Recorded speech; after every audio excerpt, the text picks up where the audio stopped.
आवाज कुठला आहे? बाजूच्या बिल्डिंगचा आहे.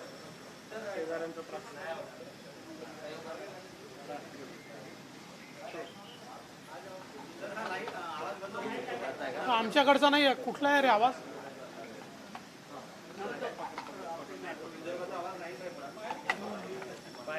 विदर्भातले लोक शांत असतात.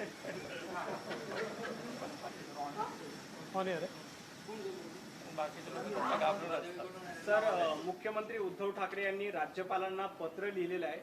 ज्या पद्धतीचं पत्र लिहिलंय, तुमची काय प्रतिक्रिया? मी असं म्हणेन की मुख्यमंत्री कार्यालयात काही ॲडवायझर्स किंवा अधिकारी अतिशय अपरिपक्व असल्यामुळे अशा प्रकारचं पत्र गेल्याचं माझ्या लक्षात येतं. आणि मुख्यमंत्र्यांना मी सल्ला देईन, त्यांना ऐकायचं असेल तर त्यांनी ऐकावं, नसेल तर ऐकू नये, की अशा प्रकारचे पत्र पाठवताना त्यांनी देखील खातरजमा केली पाहिजे. मुळातच कुठल्याही पक्षाचं कोणाचंही डेलिगेशन जेव्हा राज्यपालांना भेटतं त्यावेळी राज्यपालांकडनं त्याच्यावर एक पत्र जातं, हे डेलिगेशन मला भेटलं, या मागण्या त्यांच्या आहेत, यानुसार आपण कारवाई करावी. आताही जे पत्र गेलेलं आहे त्याच्यामध्ये त्यांनी सांगितलं आहे की 13 आमदारांचं डेलिगेशन मला मिळालं, त्यांनी शक्ती कायदा लवकर व्हावा अशा प्रकारची मागणी केली आहे. शक्ती कायदा लवकर करण्याकरता 2 दिवसाचं विशेष अधिवेशन बोलवावं अशी त्यांनी मागणी केली आहे. त्यामुळे आपण त्याचा विचार करावा. हा कुठलाही आदेश नाही आहे, हे कन्सिडरेशन आहे. राज्यपालांना आदेश देण्याचा अधिकार आहे किंवा फॉरवर्ड करण्याचा अधिकार आहे. तो आदेश दिलेला नाही, त्यांनी ते फॉरवर्ड केला आहे. मी गेली 25 वर्ष पाहतोय, राज्यपाल कोणी असो आणि सरकार कोणाचंही असो, त्यावर अशाच प्रकारचं पत्र फॉरवर्ड केलं जातं. मात्र ही जी काही अपरिपक्वता या ठिकाणी मुख्यमंत्री कार्यालयाने दाखवली आहे, 7 दिवस रिसर्च करून वेगवेगळ्या राज्यांचे आकडे घेऊन अशा प्रकारचं पत्र पाठवण्याच्या ऐवजी राज्यातल्या पोलिसांना कडक कारवाईचे आदेश दिले असते आणि शक्ती कायद्यावर लवकर निर्णय करण्याचा विचार जर झाला असता तर ते अधिक संवेदनशील दिसलं असतं. परंतु अशा प्रकारे त्याला राजकीय रंग देणं हे अतिशय अयोग्य आहे आणि हे अपरिपक्वतेचं परिचायक आहे. पण ते ज्या पद्धतीने केंद्राकडे बोट दाखवतात, 4 दिवसाच्या तिकडे करायला सांगत असं वाटतं तुम्हाला? 100% पहिल्यांदाच महाराष्ट्राच्या इतिहासामध्ये फॉरवर्ड केलेल्या पत्रांवर मुख्यमंत्र्यांनी इतकं रिएक्टिव्ह पत्र लिहिणं हे पहिल्यांदा घडलं. आणखी ओबीसी आरक्षणाचा मुद्दा परत एकदा आला आणि राज्यपालांना जो अध्यादेश दिला तो कायद्याच्या कचाट्यात अडकण्याची शक्यता आणि राज्यपालांनी त्याच्यावर फेरविचार करावा असं सरकारला सांगितलंय. त्याच्यावर तुमची काय प्रतिक्रिया? मी त्याची माहिती घेतली. मुळात ज्यावेळेस हा ओबीसी आरक्षणाच्या संदर्भातला अध्यादेशाचा प्रस्ताव राज्य सरकारच्या लॉ अँड ज्युडिशरी डिपार्टमेंट पुढे गेला त्यावेळी लॉ अँड ज्युडिशरी डिपार्टमेंटने त्याच्यात असं लिहिलं की हा मुद्दा प्रलंबित असल्यामुळे सुप्रीम कोर्टात त्यांच्या परमिशनशिवाय असा अध्यादेश काढता येणार नाही. आता ज्यावेळेस असं लॉ अँड ज्युडिशरी लिहितं त्यावेळी जर तुम्हाला अध्यादेश काढायचा असेल तर त्याच्यावर एजीचं ओपिनियन घेऊन लॉ अँड ज्युडिशरीनी मांडलेला मुद्दा कसा चुकीचा आहे हा त्या ठिकाणी एजींच्या माध्यमातून तुम्हाला ते ओपिनियन घ्यावं लागतं आणि त्यानंतरच त्याच्यावर अध्यादेश निघतो. अन्यथा अशा प्रकारचा अध्यादेश 5 मिनिटात कोर्ट स्थगित करू शकतो. मात्र राज्य सरकारने स्वतःच्याच लॉ अँड ज्युडिशरी डिपार्टमेंटनी ज्यावेळी त्याच्यावर अशा प्रकारचा शेरा लिहिला त्याच्यावर कुठलीही ओपिनियन न घेता, कारवाई न करता किंवा ते ओव्हररूल न करता थेट अध्यादेश काढण्याकरता ती फाईल ही माननीय राज्यपालांकडे पाठवली. त्यावेळी माननीय राज्यपालांनी ते जे ओपिनियन आहे जे महाराष्ट्र सरकारच्या लॉ अँड ज्युडिशरी डिपार्टमेंटने दिलं आहे की अध्यादेश टिकणार नाही ते अधोरेखित करून याच्यावर काय उपाय आहे हे तुम्ही मला सुचवा असं त्या ठिकाणी पाठवलेलं आहे. म्हणजे राज्याच्या हिताचं पाठवलं आहे, ओबीसी समाजाच्या हिताचं पाठवलं आहे. अन्यथा ओबीसी समाजाची फसवणूक होईल दाखवण्याकरता अध्यादेश काढायचा आणि तो सर्वोच्च न्यायालयात किंवा उच्च न्यायालयात एका मिनिटात स्थगित व्हायचा असं न होता त्याची सगळी प्रोसिजर पूर्ण करून ती फॉलो करून मग अध्यादेश निघावा याकरता त्यांनी क्वेरी केली. त्या क्वेरीचं उत्तर देण्याच्या ऐवजी महाविकास आघाडीतले मंत्री हे ज्या प्रकारे त्याच्यावर रिॲक्शन देत आहेत याचा अर्थ त्यांच्या मनामध्ये ओबीसींना फसवणं आहे, केवळ दाखवण्याकरता हे करायचं आहे. त्यामुळे असं करू नका, त्याचं उत्तर द्या आणि आवश्यकता असेल तर आम्ही देखील राज्यपालांकडे तुमच्यासोबत यायला तयार आहोत, आम्ही त्यांना विनंती करायला तयार आहोत. पण फसवणुकीचा अध्यादेश नको, अध्यादेश टिकला पाहिजे असा त्या ठिकाणी काढला पाहिजे. त्यामुळे राज्यपालांनी जी काही क्युरी केली आहे ती राज्यपालांची नाही तर तुमच्या लॉ अँड ज्युडिशियरी डिपार्टमेंटची आहे. ती क्युरी सॅटिस्फाईड करून पुन्हा एकदा ती फाईल तुम्ही त्या ठिकाणी पाठवा आणि अध्यादेश काढा, अन्यथा ती ओबीसी समाजाची फसवणूक ठरेल. एकनाथ शिंदे असतील किंवा बाळासाहेब थोरात असतील ते म्हणतात की राज्यसभेची निवडणूक ही बिनविरोध व्हायला हवी, त्यासाठी ते बोलणार आहेत भाजपच्या वरिष्ठ नेत्यांची अर्थात तुमच्याशी ही बिनविरोध व्हावी यासाठी सहकार्य करावं. तुमचं काय मत? आणि शरद पवार आणि तुमची या संदर्भात काही चर्चा झाली का? नाही, अजून माझी पवार साहेबांची या संदर्भात कुठली चर्चा झाली नाही.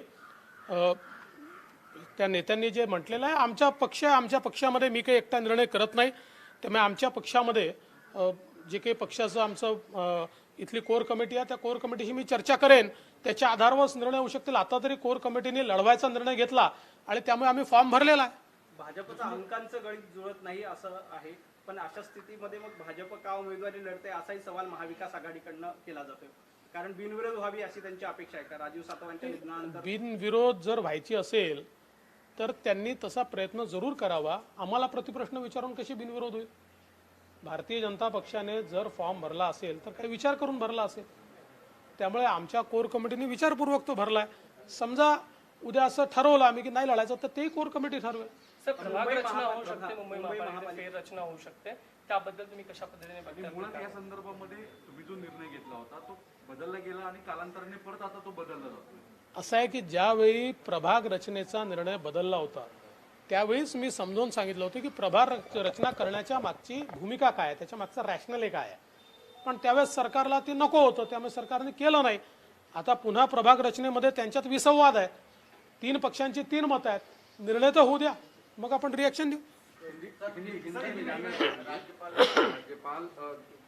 देखिए, राज्यपाल जी ने जो पत्र लिखा ये रूटीन पत्र है. मैं ऐसा मानता हूं कि इसको दिया गया जवाब ये चीफ मिनिस्टर ऑफिस की इमैच्योरिटी दिखाने वाला जवाब है. क्योंकि राज्यपाल जी के यहाँ जब भी कोई निवेदन जाता है तो राज्यपाल जी उसको फॉरवर्ड करते हैं सरकार को और इसको कंसीडर कीजिए, इस प्रकार से वे एडवाइस करते हैं. उसी प्रकार से ये पत्र उन्होंने भेजा जिसमें बहुत साफ शब्दों में उन्होंने लिखा है कि 13 एमएलएज ने मिलकर मुझे इस प्रकार का पत्र दिया है. पत्र में उन्होंने ये मांग की है कि जो महिला अत्याचार के खिलाफ सख्त कानून, शक्ति कानून सरकार बनाना चाहती है उसको तुरंत बनाया जाना चाहिए. उसके लिए 2 दिन का विशेष अधिवेशन बुलाया जाना चाहिए. इनका पत्र और इनकी मांग मैं आपको कंसिडरेशन के लिए फॉरवर्ड कर रहा हूं. ऐसा राज्यपाल जी का पत्र है. मैं पिछले 25 सालों से मैंने कई राज्यपाल जी देखे हैं और कई सरकारें देखी है. हमेशा जब भी इस प्रकार से कोई निवेदन देता है तो राज्यपाल जी इसी प्रकार का पत्र उसके ऊपर लिखकर भेजते हैं. जिस समय हम सरकार में थे, मैं मुख्यमंत्री था, उस समय का जो विपक्ष यानी आज के कांग्रेस एनसीपी के जो लोग हैं ये बार बार राज्यपाल जी को मिलते थे. कभी कहते थे कर्ज माफी के ऊपर आप विशेष अधिवेशन बुलाइए, कभी और किसी चीज पर बुलाइए. तो राज्यपाल जी उस समय के भी एक पत्र उस पर लगाते थे कि ये मुझे मिले, इनके डेलीगेशन ने ऐसी ऐसी मांग की है, ये इनकी मांग है, इसको आप कंसिडर कीजिए. आज तक के इतिहास में किसी ने भी इस प्रकार का पत्र वापस लिखा नहीं. और मुझे आश्चर्य होता है 7 दिन रिसर्च करके और देश भर के आंकड़े जमा करके इस प्रकार का पत्र आप राज्यपाल जी को लिखते हो. उसकी जगह हमारी पुलिस को मुस्तैद करके उतना समय अगर उसके पीछे आप गवाएंगे तो शायद अत्याचार की कुछ केसेस कम होगी. ओबीसी को लेकर के जिस तरीके से अब मंत्री कह रहे हैं कि कहीं न कहीं राज्यपाल केंद्र सरकार द्वारा कहे के अनुसार काम कर रहे हैं और ओबीसी को आरक्षण नहीं देना चाहते.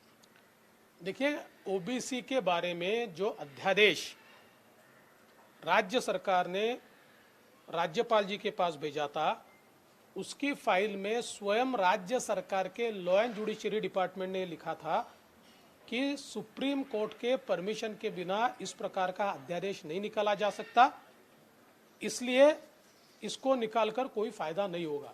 बावजूद उसके राज्य सरकार ने उसको राज्यपाल जी के पास भेज दिया। होना तो ये चाहिए था कि ऐसा कभी कभी ओपिनियन जब लॉ एंड जुडिशरी डिपार्टमेंट देता है तो फाइल एजी को रेफर होती है, और एजी का ओपिनियन ये लॉ एंड जुडिशरी के ओपिनियन से ऊपर माना जाता है, वो अंतिम माना जाता है, और उनके माध्यम से फिर उसके ऊपर जस्टिफिकेशन लेकर उस प्रकार से फाइल भेजी जा सकती है। तो ये सारी प्रक्रिया पूरी किए बिना एक प्रकार से ओबीसी को गुमराह करने का, उनको फंसाने का काम ये सरकार कर रही थी। जो अध्यादेश तुरंत स्टे हो जाता, ऐसा अध्यादेश भेजा था, राज्यपाल जी ने उसको वापस नहीं भेजा, उस पर क्यूरी करके भेजा है कि अगर लॉ एंड जुडिशरी का इस प्रकार का कहना है तो इसका काउंटर क्या है, इसके साथ फाइल मेरे पास भेजो। ऐसा राज्यपाल जी ने किया है, जो बिल्कुल सही है, जो ओबीसी के हित में है।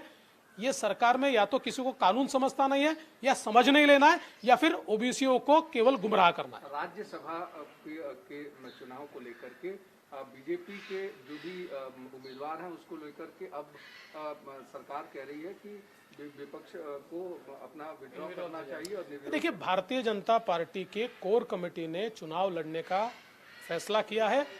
अगर नहीं भी लड़ना है तो इसका फैसला कोर कमेटी कर सकती है। हम लोग इसके ऊपर पूरा विचार करेंगे और उसके बाद इसका फैसला करेंगे। अभी तो हम लोग लढ रहे हैं, ऐसी परिस्थिती है। प्रवीण दरेकरांच्या विरोधात गुन्हा दाखल झालाय वक्तव्याप्रकरणी। तुम्हाला असं वाटतं की जाणीवपूर्वकमध्ये आधी नारायण राणेंच्या वक्तव्यावर गुन्हा, आता प्रवीण दरेकरांच्या? असं आहे की या सरकारला असं वाटतं की आमच्या नेत्यांच्या विरुद्ध गुन्हे दाखल करून भ्रष्टाचाराच्या विरुद्धची आमची लढाई ते थांबवू शकतात। त्यांना असं वाटतं की विरोधी पक्षनेते प्रवीण दरेकर यांना 2-4-5 गुन्ह्यांमध्ये जर आपण फसवलं तर आपल्या भ्रष्टाचारावर ते बोलणार नाहीत। आम्हाला संघर्षाची सवय आहे। 5 नाही 10 गुन्हे तुम्ही दाखल केले तरी देखील आम्ही त्या ठिकाणी बोलतच राहणार आहोत। फक्त माझी एकच अपेक्षा महाराष्ट्राच्या पोलिसांकडनं आहे। महाराष्ट्राच्या पोलिसांचं एवढं राजकीयकरण मी यापूर्वी पाहिलेलं नाही। म्हणजे अक्षरशः 2 सारख्या केसेसमध्ये सत्तारूढ पक्षाचा असेल तर गुन्हा होत नाही आणि विरोधी पक्षाचा असेल तर गुन्हा होतो। अशा प्रकारचं जे कार्य चाललेलं आहे हे महाराष्ट्राच्या हिताचं नाही आहे। महाराष्ट्र पोलिसांनी त्यांचं उत्तम असलेलं नाव हे जपलं पाहिजे।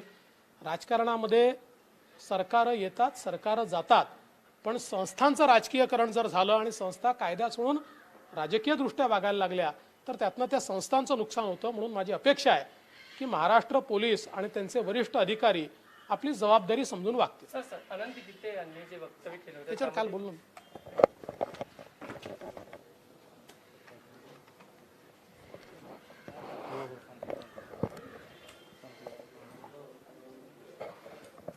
नाही काल बोलले अभी मी पण केलं। हाँ निकल गया।